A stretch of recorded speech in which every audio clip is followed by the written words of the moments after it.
Hello, আসসালামু আলাইকুম। আশা করি সবাই ভালো আছেন। তো আজকে আপনাদেরকে আমরা দেখাবো মিক্সড কিছু বীজ আছে যেগুলি আমরা খুবই পুষ্টিকর আমরা খেতে পারি।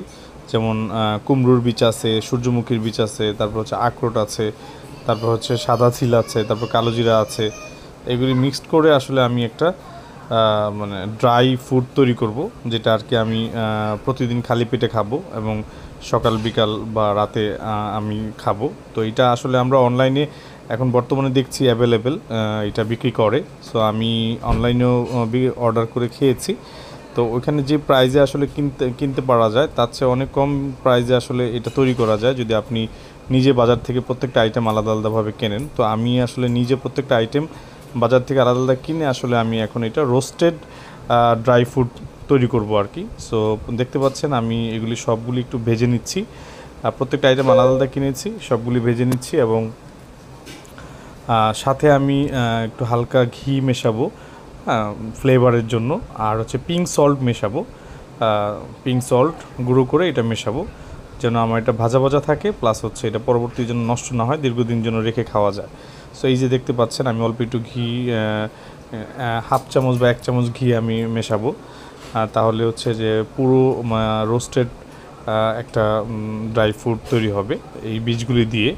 সো এগুলি প্রত্যেকটা বীজই কিন্তু স্বাস্থ্যের জন্য খুবই উপকারী। প্রচুর ক্যালসিয়াম এবং প্রচুর প্রোটিন, কিছু কিছু শরীরে যে পুষ্টির ঘাটতি আছে এই ঘাটতিগুলি পূরণ করবে। এগুলি কিন্তু বর্তমানে সবাই খাচ্ছে এবং অনলাইনে কিন্তু প্রচুর এটা সেল হচ্ছে। সো আমি এই জন্য কিন্তু ঘরে আমি নিজে তৈরি করে এটা আমি বোতলজাত করে আমি এটা প্রতিদিন খাবো। সো আপনাদেরকে দেখানোর উদ্দেশ্য হচ্ছে আপনারা চাইলে এভাবে অল্প খরচে কিন্তু আপনারা এটা করতে পারেন। সো আমি অনলাইনে অর্ডার করলে আমার যে পরিমাণ খরচ লাগবে তার চেয়ে অনেক অর্ধেক খরচে কিন্তু আমার এটা হয়ে যায়, তার চেয়েও কম খরচ লাগে বাজার থেকে যদি প্রত্যেকটা আইটেম আপনারা কেনেন। এই যে পিঙ্ক সল্ট দেখেন আমি এটা গুঁড়া করে নিচ্ছি। পিঙ্ক সল্টটা খুবই উপকারী, এটা হিমালয়ের পাদদেশে পানির নিচ থেকে হয়।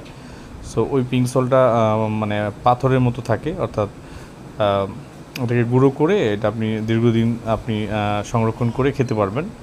হ্যাঁ, সো আমি পিঙ্ক সল্টটা দিব ফ্লেভার, প্লাস হচ্ছে আমার যে রোস্টেড ড্রাই ফ্রুটটা করছি এটার যে একটা মানে টেস্টটা হচ্ছে বাড়তি টেস্টের জন্য আমি এটা সাথে মিশাবো।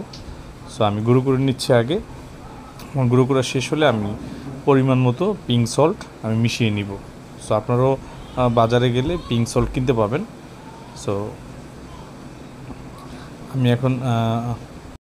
আমি এখন লবণটা মিশাবো, পিঙ্ক সল্টটা দেখতে পাচ্ছেন আমি সবগুলা অল্প আছে আমি রোস্টেড করে নিচ্ছি তাওয়াতে, এবং পাশাপাশি আমি একটু পিঙ্ক